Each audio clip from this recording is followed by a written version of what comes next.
All right, good evening, everyone. Let me start. We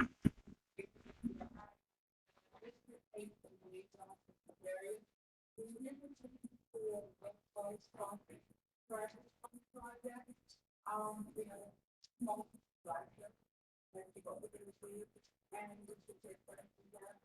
Speak up. Introduce the case activities here, the team from DOT is John Gabriel, who's on the year.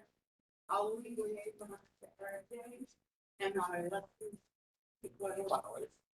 And we're going to get started pretty much it. You ready to go?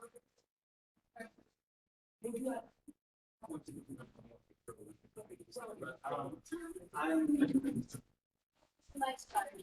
And also.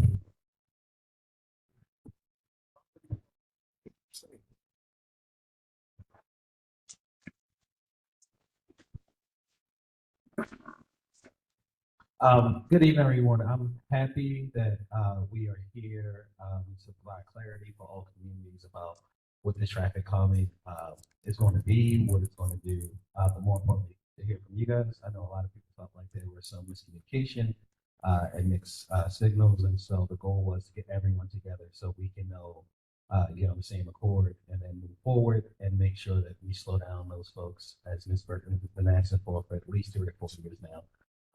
To finally get that done for her, but also to make sure that our this entire community, this corridor is safe.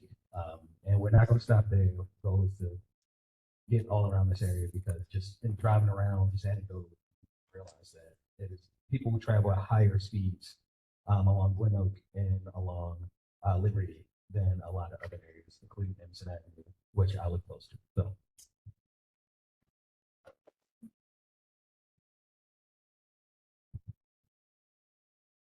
All right, good evening, everyone. My name is Kiana Gabriel. I'm the engineer that worked on this project.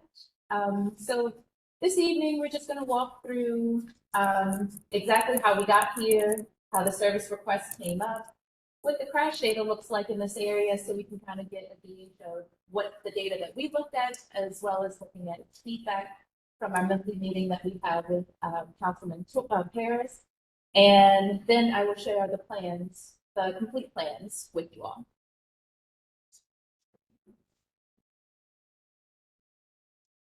So again, I'm going to go through the service request, the crash data, and the traffic plans. So the service request was originally between Granada and Clairview. Carlview, I apologize.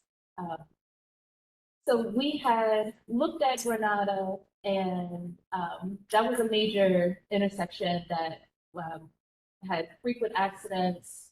It's a weird configuration, just how the streets approach West Forest Park. There's the bus stop there, so it needed some treatments. So in 2024, we installed some treatments and bump outs, and it seemed to be working.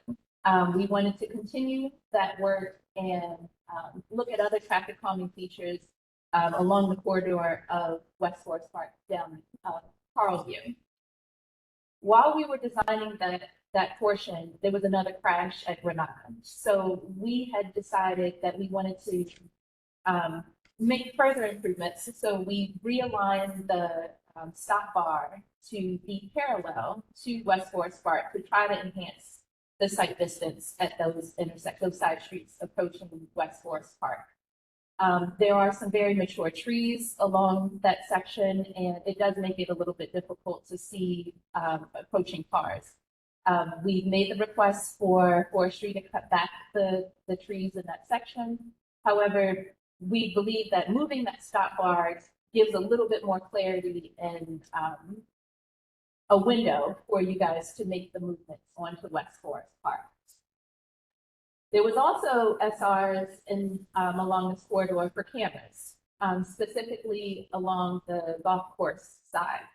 So taking in that data, we didn't want to start or just stop at Carlview. We looked at the closest intersection, the signalized intersection, which is Hartdale. we looked at all the crash data in that section and we noticed there's a pattern. There's lots of side swipes and rear ends, things of that nature. So people's vehicles are being hit along this section.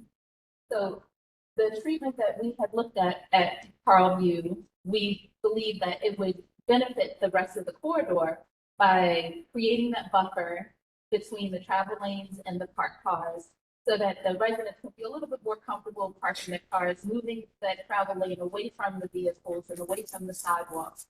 Make your community feel a little bit more walkable by moving that traffic away from the sidewalk side.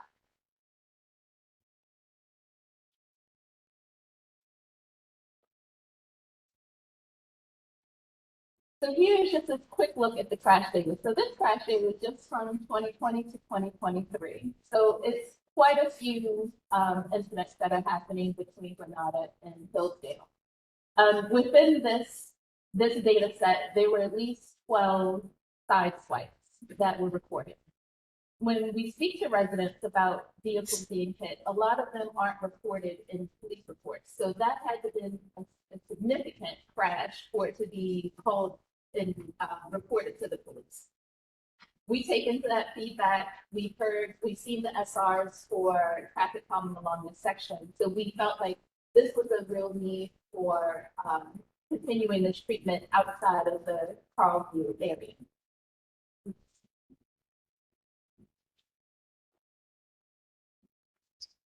Now this slide is just last year. So it still shows a very significant amount of crashes, definitely near that Carlview area where it's definitely needed. There is one here in the middle here and approaching the other side, but part of Hillsdale, I apologize. And then there's still a few approaching Granada. So we definitely felt like there was a need for some traffic calming features along the section. 12. Oh, no, 2024, there were.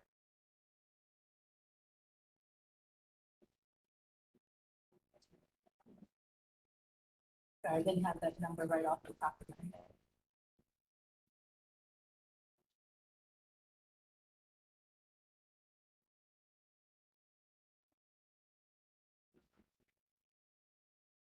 There's 7.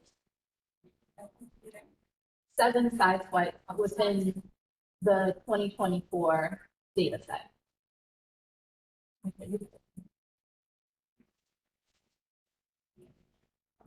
So this is the design that we came up with. This design shows the parking lane, which is 8 feet wide. There's a buffer, I apologize, the text is very small.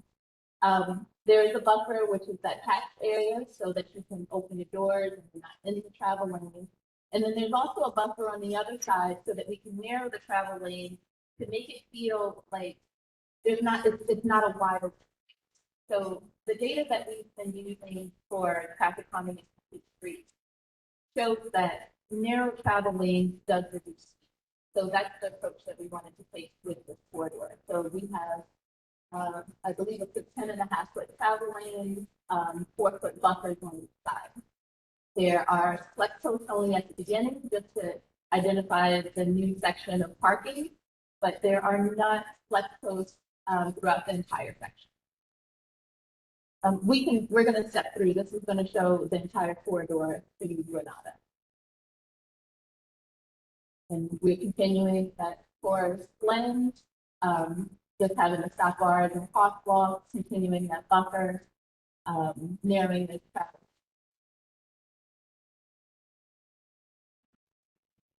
Here we're at Carlview. Of course, we don't want parking in those sections, so we don't identify parking at the intersection. Only where we need the daylighting. So that's why there's like a segment there that there's nothing. Because we want to make sure that we have the site distance. Then we continue the buffer as we move east.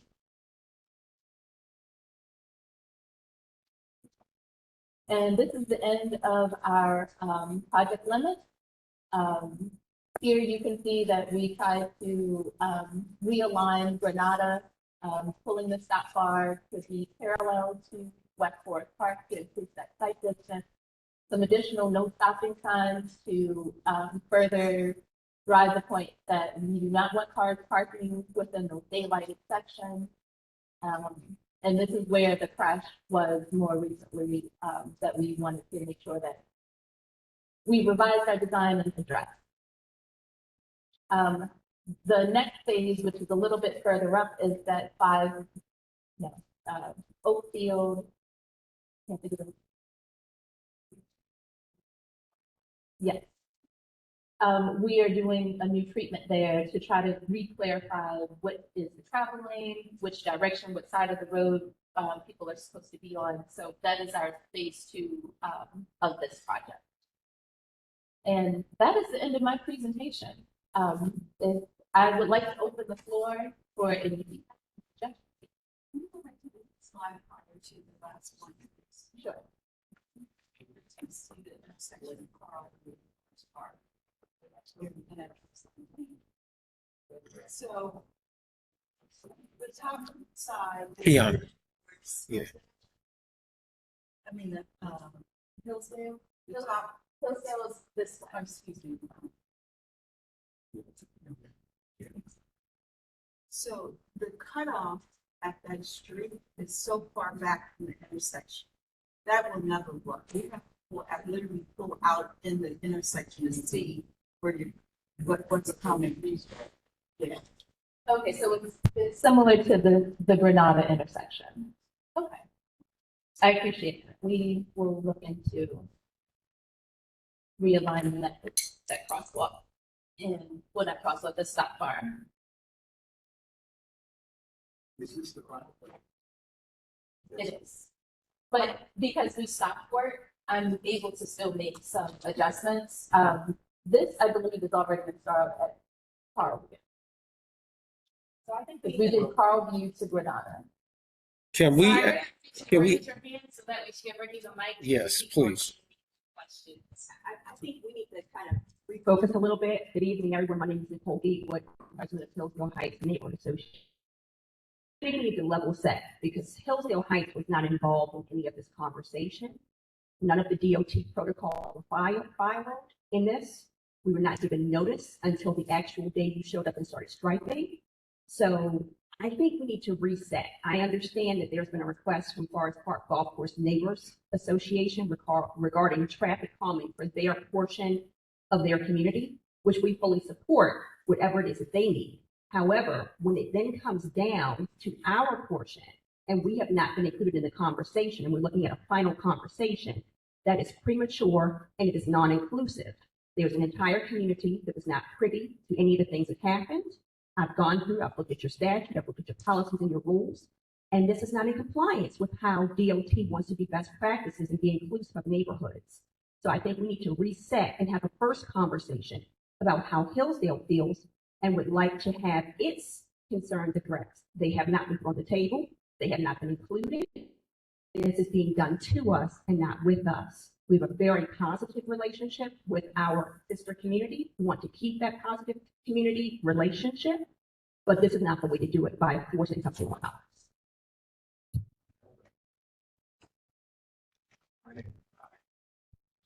My name is Greg Hardy. I agree with you on one part, which is you made the plan, but you didn't speak to it before. You've got a period, I don't know what the distance is, but I'm bad on my blocks, and I want to say that's part of that vibe. All the way up to Garrison, there is nothing. It's a hill city, nothing that will slow that traffic down. Okay, you've got, I'm gonna say it's half a mile, right? There's no stop sign or anything. That is a speedway. And I appreciate you putting the lines there, because what that's done is that's at least let people know they can park over there. But what happens is run around when nobody's parked there, right? The point of the matter is that unless you consider putting a stop sign or something, you're not going to slow that traffic down. The half a mile of speedway. And to me, anything less than that, the plan is totally unacceptable. My name is Michael Colbert. I live on one house from the corner of Carlview and Forest Park. Now, I've been around here since 1975. And in the 80s, it got worse and worse. Miss Pula Marie Moore tried for 30 years to get something done. So I'm glad to see something being done. It's the wrong thing being done. On Forest Park West, you go down Cooks Lane, closer to Forest Park, they don't have those lines.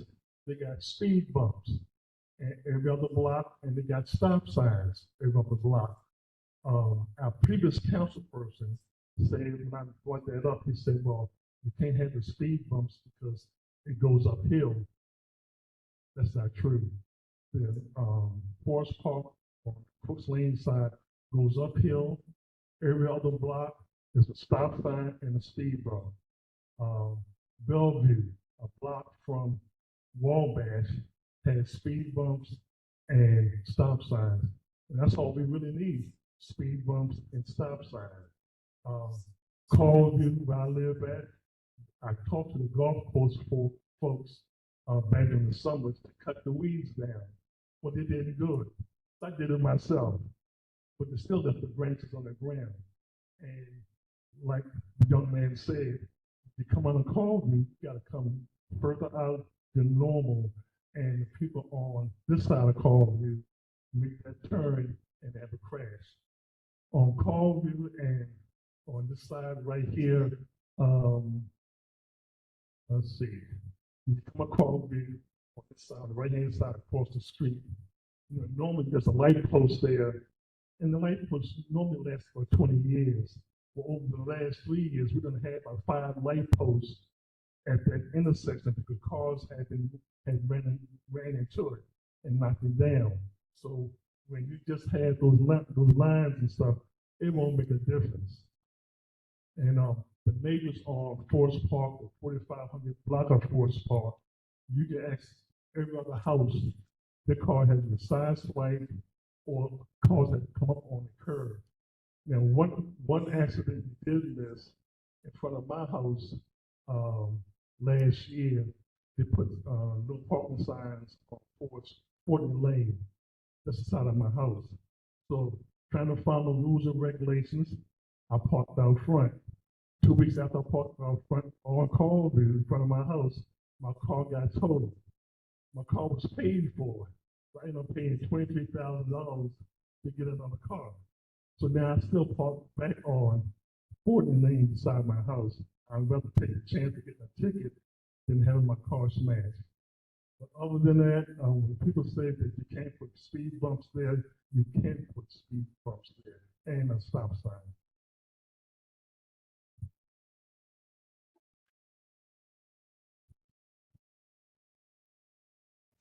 If we're preparing to have some kind of treatment plan implemented, we have serious concerns about Hillsdale Road and West Forest Park. We've had many conversations with DOT about what can and cannot be done. We've been told that we don't qualify for an arrow. We've had a no stopping sign produce people drive into oncoming traffic in order to beat that light at Hillsdale and come around. We've had neighbor families who have been T-boned coming out of the residential side of the 2000 block of Hillsdale Road. We say that we cannot get an arrow there because there's not enough traffic daily in order to meet our needs. What happens is, as the gentleman spoke to, when people come down from the next closest intersection, which is Windsor Mill Road, they've got a straight runway until they get to Hillsdale. We have a traffic camera that's in the middle by the daycare center, but once you pass that, you're going to hit Weathersview. You go to Weathersview, we have inclement weather. We tear things up all winter long with multiple car collisions. We have people come out of the side of Pickford, and as they're coming out, Pickwick, they're T-boned coming at Pickwick and Weathersville. And so what ends up happening is by the time that they clear that Hillsdale Road intersection, if it's green, they hit that gas and they elevate up through there, and they either end up crossing into on-three traffic because the traffic is going too slow. And I have videos of them driving around oncoming traffic in the 48 and 4700 blocks of West Forest Park, or they end up hitting something that slows them down and they hit a car or they hit your trees or shrubs or anything, or your house, which is why I have a huge stone to protect my house now, so that I can kind of have a parking grid for that. Now, I've heard you talk about the striping, and in my assessment and in reading up about it, it has some limited value, but typically it slows down about 7 miles per hour. These people are exceeding the speed limit 20, sometimes 30 miles an hour as you hear them revving up. These striping things are not going to be anything that's going to negate their speed.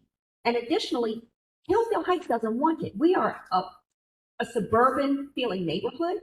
We want to be able to keep our aesthetic, not look like we are commercial. I've seen what happened on Gwynns Falls, which was also sort of that one-way each direction street. It looks horrible when those grid posts, those poles are knocked down. And it takes away from the livability, the aesthetic that we are fighting to maintain. And with everything happening right now, we're not going to talk about contentious bills with zoning. We want to do everything we can to protect our property value and how we are viewed. This is the gateway of our homes. For Hillsdale Heights, we have 3 gateways. We have Hillsdale Road and Mohawk Avenue. We have, Forest Park and Hillsdale Road. We have Forest Park and Mohawk Avenue, and we have Forest Park and Forest Glen. And each of those intersections, I have heard from our neighbor family that they feel unsafe as they are exiting, because at any time someone is traversing this road like a speedway and you may be T-boned. So I agree. We need to think about other treatment implements that will slow things down, but that will also give us the aesthetic ability of being Forest Park. We moved there because we enjoy the forested suburban feel. We do not want to look like we're on Garrison Boulevard or some other more commercialized area. At least Hillsdale Heights does not. I'm Keith Bryan. I'm at 4815 West Forest Park Avenue. I just wanted to inquire as to the location of where this phase of the plan stops, because it looked like it was right on Forest Park Avenue. Yes, that was. Okay. So, you know, they're calling it a calming project or calming. That's traffic calming. Will there be any cameras or anything that can slow down, be able to slow down drivers? Because that's So the cameras weren't warranted. That's why it was brought to my office to try to come up with some traffic calm solutions. So when speed bumps aren't warranted or cameras aren't warranted, they come to our office to try to figure out what other alternatives can we come up with to address this. It's right there on that intersection of Hillsdale and Forest Park Avenue. I did notice, even when you had the plan up and it showed the number of accidents right there, that's an area that really needs more address. It needs to be addressed because it's terrible coming through here. I live right out in front of that. I see violations every 5 minutes that you come out here. It's really bad out here. I'll let someone speak to it. No, I'm talking that when they're making that right. Oh yeah, the amount of commercial vehicles that are being parked on our block. There's what I want to call, I guess, a parking garage there. Yes. Like Right in front of my. Yeah, Right in front of it's the really city. bad. It's getting worse too. Good evening. My name is Teresa Cooper, and I live right at the corner of Hillsdale and Forest Park Avenue. And I know that, we look at data, we live by it, and we use it to make what we consider to be informed decisions, but the data doesn't always reflect the reality of a situation. And I can say that living that close to that intersection, I have seen all kinds of accidents, not side swipings, but actual accidents. I was out one day and actually saw a car collide with one coming down Hillsdale and coming up Forest Park turning.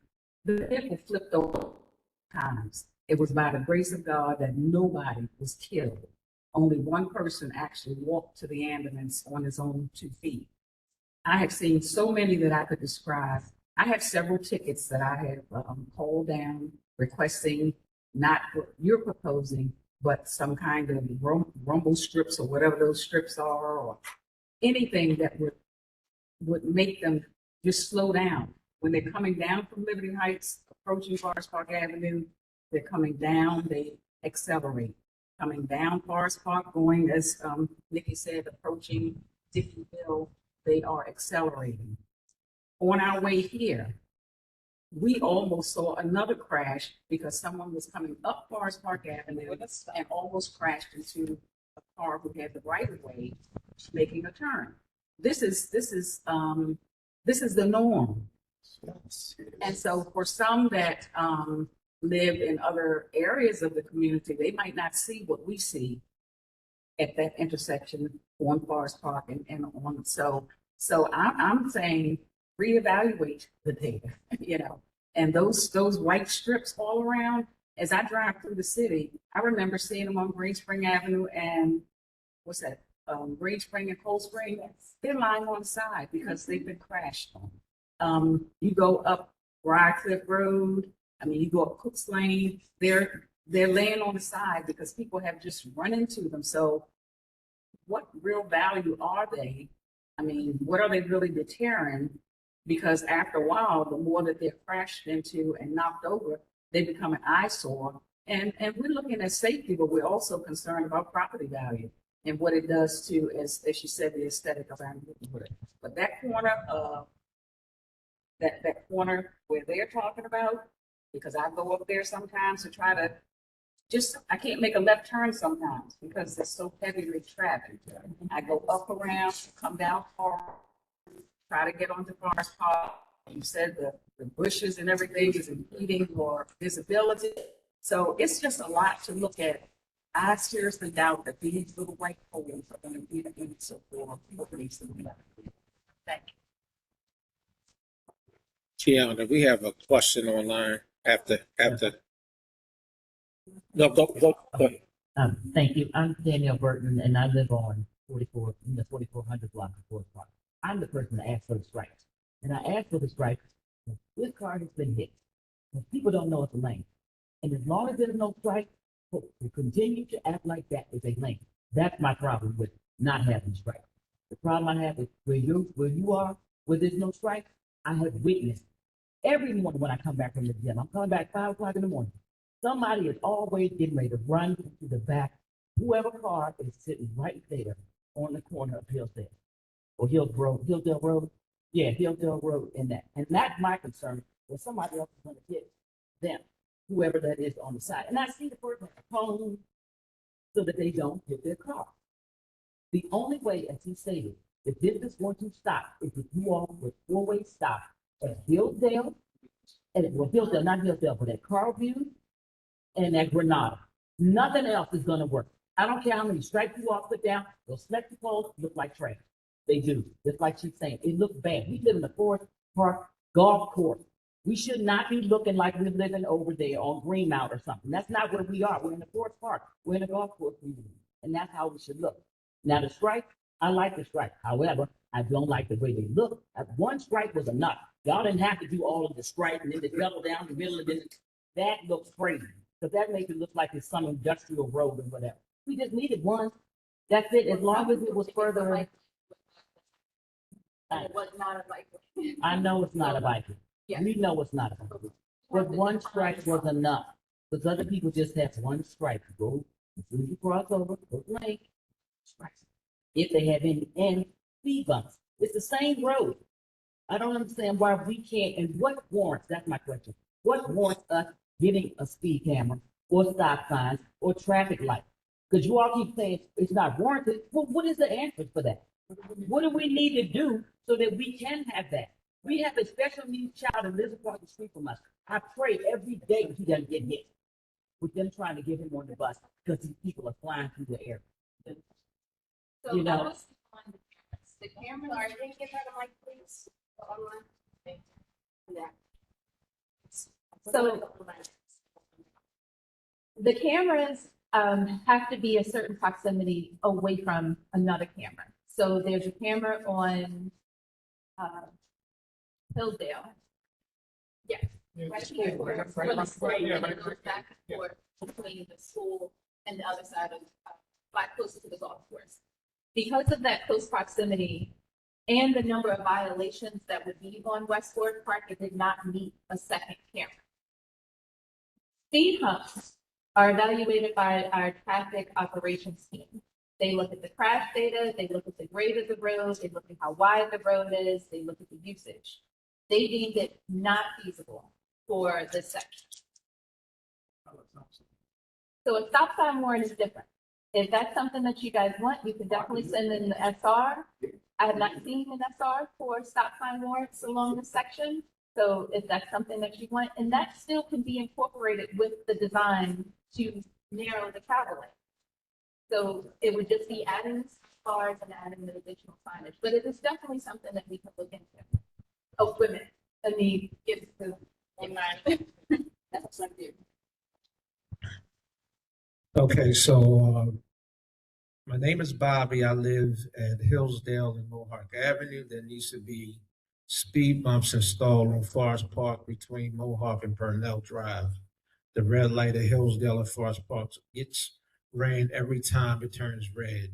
I've almost been T-boned several times. There's no regard for the red light.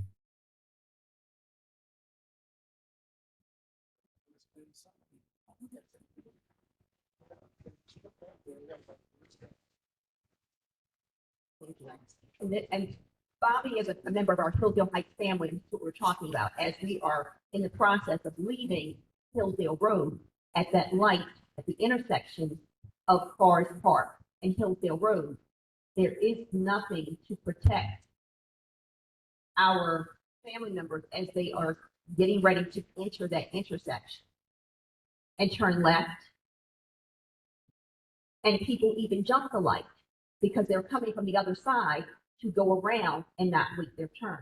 But one of the questions I have is, you said that we can't have potentially speed bumps. Is there any study as to why we can't, why that would be ineffective?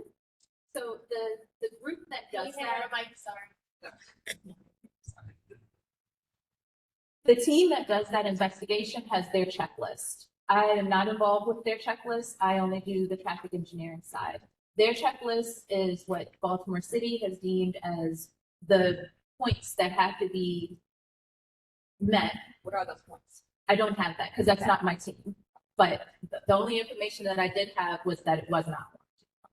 So then I have one other issue I want to finish bringing up, which is I want to make sure you understand the commercial level of traffic we're dealing with. I understand Danielle and her position about the striping for their area. For us, we are dealing with someone who is running a car dealership-esque, and they are bringing vehicles and trailers into our community, and they are offloading them. And every spot that has those lines that looks like it's a spot, what they do is to work and circumvent the signs that say no commercial parking, no trailers. They offload the vehicles at night into those spaces because it looks like those are now lawful spaces for them to park in. And then we call 311 and we make a complaint and we say that the trailer itself, which is attached to a vehicle, is also unlawful. And I have several of those SR numbers. DOT either doesn't have the manpower, they say, to come out and do the investigation because they couldn't do them at night.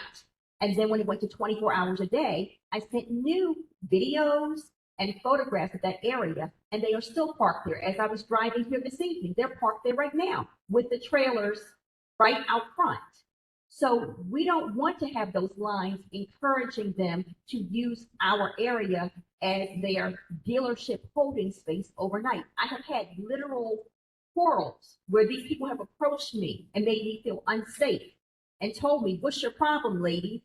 I mean, it's only overnight. What's it to you? You don't control the street." Well, we don't control the street, but every neighbor doesn't necessarily have a driveway. And if you need to unload things at your home or you're having deliveries and you can't have your deliveries made because they can't pull up because they have now utilized all these spaces. And we now have, as of last night, the new parking mandate that impacts parking in some places, and people will debate what it looks like or not. We don't know until it gets implemented. That can be a factor. They then come in and they say, "Oh, well, these parking spaces are free grabs." So unless DOT is enforcing it, having those lines is critically paralyzing to our community. Dr. Cooper cannot even park in front of her home sometimes because not only do they take the spaces on Forest Park, they come on Hillsdale Road and they unpack cars there too. Here for 5 days. And there for 5 days. Beyond Dr. Bundy. Oh, give me 1 second. So just, would you guys have something to add on what to do for trailer parking? Because I cannot speak on. Yes, Send me your SRs. Send me your SRs. That's not a traffic engineering issue. Traffic engineering, we want to make sure that the vehicles traveling along your section who have no association with your neighborhood knows exactly what to do, where to go, and how to move around your neighborhood safely. They don't.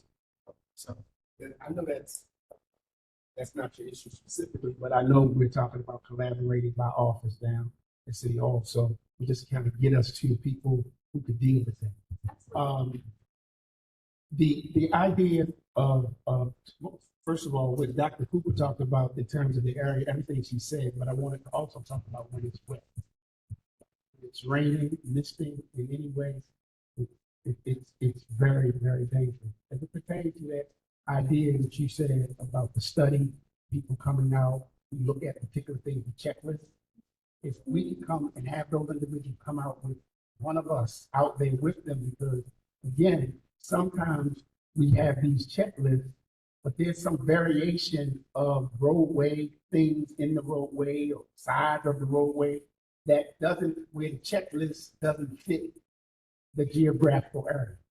So we need to see that. We need to be a part of that, right? So that we say, like as my colleague said here, that certain things gotta be based on the reality. And the reality is not what other individuals visiting the community say, it's the individuals who live there every day. So I will add one other, the speed humps. So speed humps aren't just what DOT deems warranted. They also have to go through the fire department. They also have it's an MTA route. So it's not just DOT that can say whether or not speed humps can go in. Fire department is the last department to say whether or not it can go in or not. So I don't know exactly what the situation is. I can do a little bit more digging and share more information with you all, but these are other points that have to be taken into account. I could speak on the fire department piece. So as far as the fire department is concerned, they have select routes that they take to respond to emergencies. So those roads that the request for speed humps are made will slow their reaction time to respond. They will decline installation of the speed humps. So that's the reason why they have to go through the fire department as the final say so. Huh? Rumble strips will wake you up at night. I'm telling you, if we put them in, you'll be calling us to take them out the next day.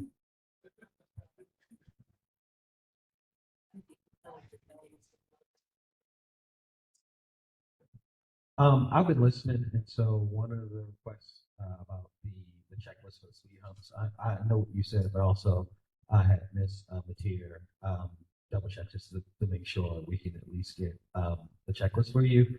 For the cars, I know this is something that we work on all the time. I added it to a list that I have parking enforcement come out throughout the district, because one of the issues that we just have in the city is our traffic enforcement.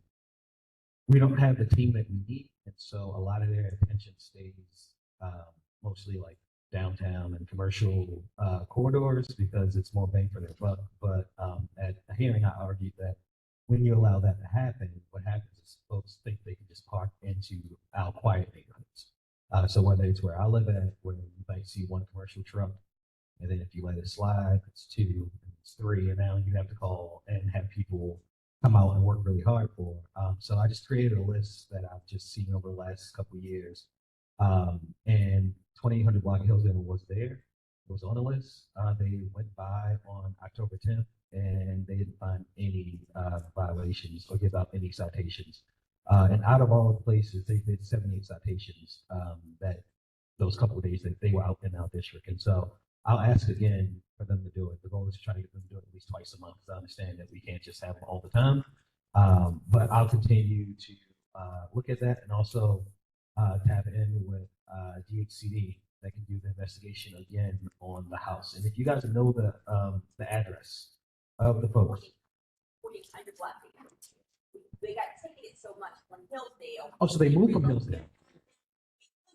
I sent you pictures and. Okay, I'm sorry. I just have that. I have that brain where I just think like, oh, it's on 28. Okay, so 48. That's different. I'll take that off and add 4800. But also, we'll have code enforcement come out to see if we can actually, and like I said, you don't tell me now, but if you know the address of the person, that will help us because then we can tell code enforcement and their special investigations, they can they'll go and address the person. So. Councilman, it worked. We have had some relief from Hillsdale violence, and it said they streets of the United just specifically from the officers and whatever that process was. And that right there on the 400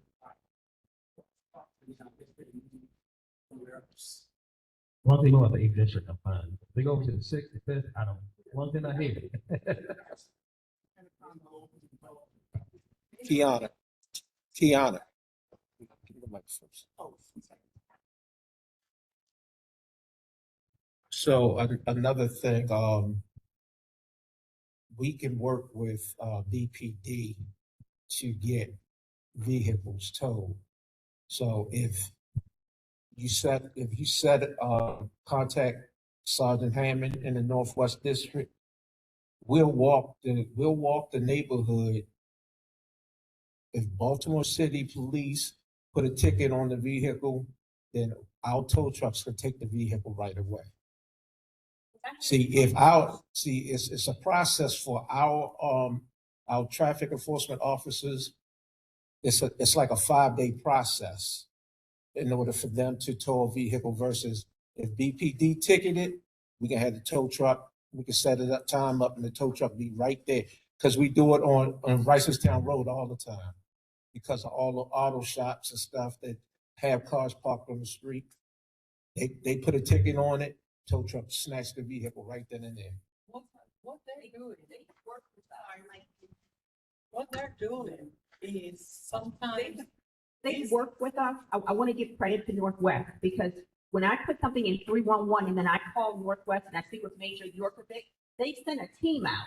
What they said to us at first was we had signs on Hillsdale and Mohawk that said no commercial vehicles. We needed them on Forest Park. We put them on Forest Park and now they're getting exhausted because they only have so many officers. You put it in and then the shift changes and it just never gets addressed.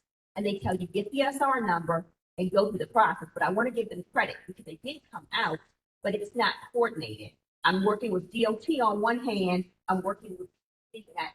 Like Doc said, we need to synergize and work together and pick them up. Yeah, so that's when we do like up there in the Ricerstown Road area, we coordinate it. You know, we'll get our traffic enforcement officers, BPD, and our towing division all work together, and they do a sweep. And these gentlemen, they remove the vehicles, like they park it tonight. Tomorrow morning, they come and they move it from one spot and they take it to another spot. Then later on in the day, they come back and they move it from that spot and put it at another spot. So that's how they get it. Because I'm at 2826 Hillsdale. And it's right in front of my gate, and I watch them all the time doing this. Shuffle. Yes. I really think, it would, opposed to getting the proof on their vehicle, it would warrant a conversation with the property owner that owns that. He died. No, I mean, his son. His son is living in that property. And I'm not quite clear what its ownership is or what it isn't. But I do know that, maybe the community should try to have a conversation with him about that, because I think he has some control over those tenants. He's receiving. I mean, what I'm saying is, I know, but I talked to the neighbor on the other side because she put me in contact with him, and he said he was uncomfortable having the communication with them. Oh, With them, the community? with the people with the truck, Oh, the He's not comfortable. It's uncomfortable for him. Okay, then, yeah. So we don't want to put him in that predicament. Okay, I didn't realize. Now, back to the speed bumps. Because to me, it doesn't make any sense. I've seen speed bumps this high. I've seen speed bumps a little lower. So I'm assuming that the fire engines don't go up Forest Park on the Cook Lane side. And I'm assuming they don't go down Bellevue on that side near Wabash. I don't understand that. But like the young man said, when people come out and see it for themselves, it's a different story. Years ago, the trees on the golf course on Carville and Forest Park, the bottom parts were coming out into the street, and they wouldn't trim it. So I contacted the mayor's office at the time, and they still wouldn't do anything. So I sent another letter saying, you're cutting trees downtown for the race, when they had the race downtown, but you won't trim the trees on Forest Park. But a month later, they came and trimmed the trees. The bottom of the tree from the part up is bare, so you can see around the corner. Because school buses were running into the branches of those trees, and the cars, two cars coming back and forth. But it just amazes me that, back to the speed bumps, that doesn't make sense to me. If you can have it on Bellevue and they can have it on Cook's Lane on the Forest Park side, why can't we have it on Forest Park? And they don't have to be high, it can be a low, just keep it down. Not to beat the dead horse, I just want to add to that. I'm Bobby. I'm the one that texted him online exactly ready. But just to add to the speed bump thing, but I'm not sure if there's another solution that will work. But here's the thing: some of us leave 4, 5, 6 in the morning, and putting a red light is not stopping traffic. They're gonna break the law. They're gonna run it. But the stop sign's there. They're just gonna run it. There's nobody out there to stop them. But people don't want to break their car. They'll break the law, but they won't break their car. You know, you put them speed bumps down there, they're going to slow down. That's what's going to work. That's what's going to work. Yeah, no, he's right. What he's saying, because where his parents live in Baltimore County, they don't have the bump, but they have a hyper bump. And what he says, people love what they love. They love their car, right? And so they're going to slow down. Something has to happen. It's got to be different. As the lady said, the reason that they are slowing down and not banging into people's cars because they did something different to the eye. So it made them do something. They see that now that their car's there, something is there, so it'll make them detour. So we got to do something different. If anything, I know we're approaching the hour, something different has to happen. So we can get some people to come out with us. We'll come out with you all. And let's talk about real solutions based on real problems, not just a conversation here. But this is still out of pocket, so to speak. Good evening. I'm Tanya Wells, president of the Forest Park Golf Course Neighbors Association. And like someone said earlier, I don't think that anything will stop people from speeding unless, or possibly putting a stop sign, a 4-way stop sign at Carlview and Forest Park and at Granada and Forest Park. I think it's really necessary because other than that, they've got a full shot, speed shot all the way to Garrison Boulevard and never have to stop at all. And it's yeah, it is. It is a highway. It really is. Yeah. Yeah.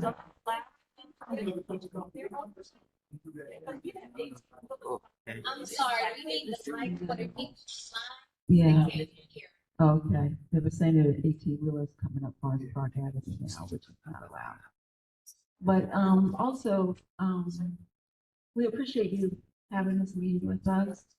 I do think that the communication needs to be better, improved better, because we're having this conversation, we see your plans, but we didn't know anything about this. We could have come prepared better to discuss the things that you're presenting to us. I think, had we known what this, if you'd shared this earlier, prior to the meeting, and then we could have a more in-depth conversation about this. But I think what we're saying today is hitting all the points, but, you know, we just would appreciate not having something done to us, but having a conversation with us to find out what it is that we actually want and desire, and then we can come to some kind of agreement, hopefully. But it's no fun to, when someone is telling you what they're going to do to you, and you don't want what they're saying necessarily, especially those polls. Those polls were put up at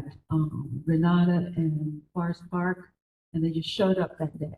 And we didn't know that that stuff was coming, you know, and there's still conversation. So it needs that relationship needs to improve in that sense. So we do appreciate you coming and offering some kind of solution. But I am advocating strongly for four-way stop signs at those two intersections to stop the traffic that can proceed. So I do want to just make one point. DOT had no intention of doing anything to a community. What we did was highlight what was existing. We did not shift traffic. We did not add new assets other than 6 poles along the corridor. We wanted to make sure that we highlighted what your parking area was and highlight the area that the travel lane should not be against your cars. So when we do things like bump outs or parking treatments, we do not typically do a public meeting about it. It is already existing conditions that we're just further highlighting what the existing configuration is. So this wasn't anything that we intended to do like in a sneaky manner, per se. We just wanted to really emphasize that there's parking there, the cars are getting hit. Let's move traffic away from those cars. It's a very wide travel lane, much wider than it should be. So let's narrow that travel lane, but we did not intend to do anything new that wasn't existing. So that's a part of the reason why it didn't maybe feel like you were involved in the conversation, because we didn't want to do anything that is changing the feel of the road outside of just trying to slow the traffic down. So we've seen the SRs for the cameras. We've seen the SRs for the speed humps. So our job was to just try to figure out what can we do to highlight what the existing facility is. With the speed humps, there are various designs of speed humps. Baltimore County is separate from Baltimore City. Baltimore City has their own standards, their own designs. We do them in-house. What was done 10 years ago isn't what we're doing now because the designs continue to change, improve. And right now, we mandate now for speed humps that they need to be bike friendly for any speed hump that we put in. So all the designs that we do moving forward will look much different than the designs that are already there. So if a road is resurfaced, they're going to put it back in front. It may not have been warranted based on the checklist today, but it was warranted based on the checklist before. So with policy changes and design changes, things in other neighborhoods may not make sense for today for installation or different. So it's a little bit difficult to compare one treatment to new treatments. So I just want you to keep that in mind, because what we are told from leadership and new policy, we have to adhere to that. What was done before in the past, we can't grandfather those in because we have to do a new approach to what the leadership is telling us our design standards should be. You also think the road said it's wider than it's supposed to be. Well, your travel lane should only really be about 12 feet wide. I think the travel lane now is about 16 feet or so. And in a city, it should be as narrow as 9 feet. If it's a bus route, it should be at least 10 and a half. Yes, Correct. Your parking lane is typically 8 feet. One of the things I would like to see or know, and if we can share with the community is, on Cooks Lane, minus the flex posts, when we talk about their strike as well. And one of the things that I've seen for the first time in my life, people park on Cooks Lane. Like I've never seen more than one car going to the county side, not coming back into the city. Folks park there. But on the county side, every time I've seen the car there, I thought it was either moving something or somebody delivering something. Never, I'm going to park here and go to my house. And we're starting to see that. And we're starting to see less crashes there as well. And so I do understand the aesthetic, and there are some things that has to be talked about. But I also think it may be important to also share the numbers, the difference between the crash data year to date, Cooks Lane to now, and flex post to flex post. I don't know necessarily if that helps, and I don't think the flex posts are going to be here anyway, which is striking, correct?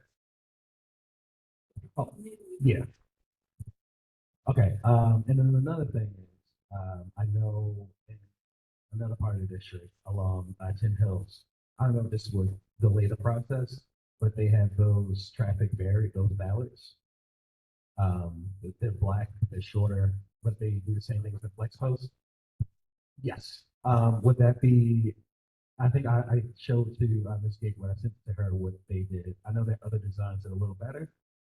Would that be feasible and to show the community and see if that's something they may like as well?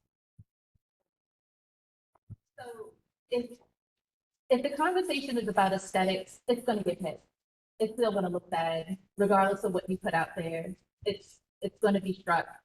If you go down Parker Road, there's plenty of them that look like they could be in better shape than others, but it would just be introducing a different design with the same result.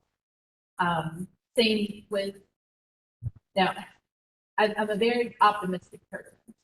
So I would hope that introducing stop signs would slow traffic. It may slow it during the day, but then when people get comfortable, they start running those stop signs, just like they would run the light. So I do understand the concern tonight is that you just want something to slow folks down, some other kind of barrier or treatment that isn't just paint to deter people from speeding along that section. So we would need to just have to go back. We would have to go back to the drawing board to come up with some other types of designs. But to just be very honest with you, stop signs are going to be run. Speed cameras capture those folks that's going 120 miles an hour down roads. But your general public are the ones that are adhering to it. So if 85%, give me 1 second. If 85% of your community is following it, we deem that as a success. If the speeds are all under 85%, the 85th percentile, we consider that success. So I just want you to just have the expectation that, yes, these treatments may help initially, but some folks are going to get used to it. But having something there, some markings there to define your parking will continue to enhance the safety of that corridor. They put a stop sign on Green Falls, about 2 blocks before Rogers Avenue. And the first month, they had a police officer in the car right there. After about 2 or 3 months, everybody stopped at that 4-way stop sign, the corner, 4-way stop. But in the beginning, you just ran straight on through. But that first week or 2 or maybe 3, they had a police car parked right there and gave out tickets. And from that point on, everybody stops. Everybody stops. So that's the key point, is the partnership with the police. We cannot enforce as engineers. We can just put the things out there, the treatments out there, so that they can enforce the regulations. They can enforce the parking, enforce the speed limit, enforce whatever the maneuvers that they're making that is illegal. So we have to arm them to have everything there in place so that they can do their job.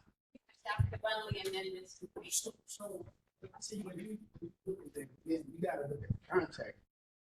Just what you just described, right? but that's not Forest Park. Rogers Avenue, right there, that community and neighborhood is not Forest Park. And so they're gonna do those things. Again, nobody wants to tear up their own stuff. So we have to find something where the person that is driving, breaking that law, feels whatever that is. Whatever we can come up with. I'm not saying you can come up with a strategy through what you have in your arsenal to make it happen. But as Bobby said, late at night, people gonna run it up. I mean, it's just that simple. If there's nobody there, if they can't govern themselves, it's not gonna happen. And so another thing I would suggest, and I can reach out, but I don't know if anyone has a relationship with Sheriff Kogan. The sheriff's office also has a brand new, amazing, souped up tow truck, and so and he loves to use it. So partnerships with the sheriff's department also helps out as well. They also will help out with traffic enforcement whenever they can be in the area. And so that is also someone that we can reach out to. But definitely for the towing and for the traffic enforcement, whenever there is an uptick and you guys are seeing like reckless behavior at a certain time, I think as long as it's like working hours, the sheriff can usually be there.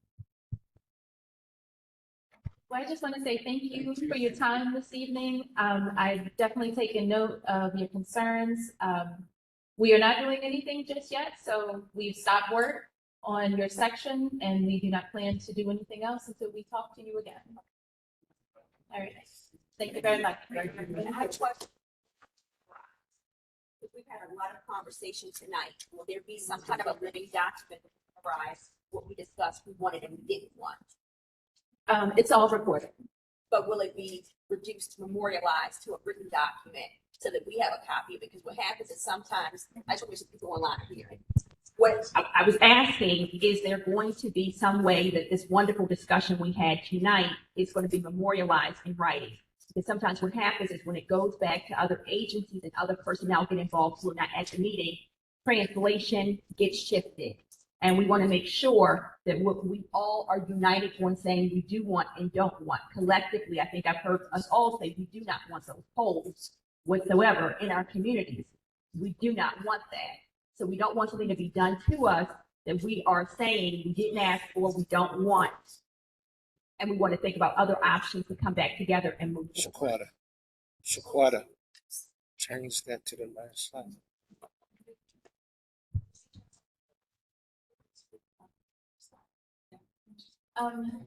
How are we posting this or? Streets of Baltimore. Okay, it's going to be on the Streets of Baltimore page. Streets of Baltimore.com. Oh, streetsofbaltimore.com. Do you have any idea what the guys are supposed to get for us?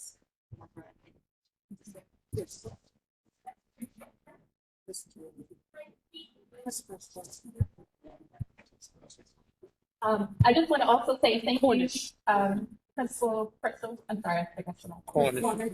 Cornish. Okay. I got I'm sorry. Thank you for letting us use this facility again. No, thank you all for coming out. If you are an alumni of Calvin and Rodwell and Grove Park Elementary. If you're an alumni of Calvin and Broadwell Elementary, as you know, we were elementary first, and for Grove Park Elementary Middle, we are going to be doing a recruitment to build up an alumni association. So if you know folks, tell them to follow us on Rodwell City Schools Instagram, because we would love to start something very powerful here in the community. We need you all just as much as you need us, but I think we need you all a little bit more. When you think about our scholars, we have 800 plus scholars that are in this building from pre-K to 8 each and every day, who don't necessarily live in the residential areas. They are bussed in all throughout. So if you see my scholars in uniform, I purposely have them in different colors. Shout me out. Let me know, because they know I don't play about them being here and not being where they're supposed to be at. So again, doors are always open. Please, please just bring your ID. Come in the building, see what we are doing here. Come to make a difference. We'd love to have you. Thank you.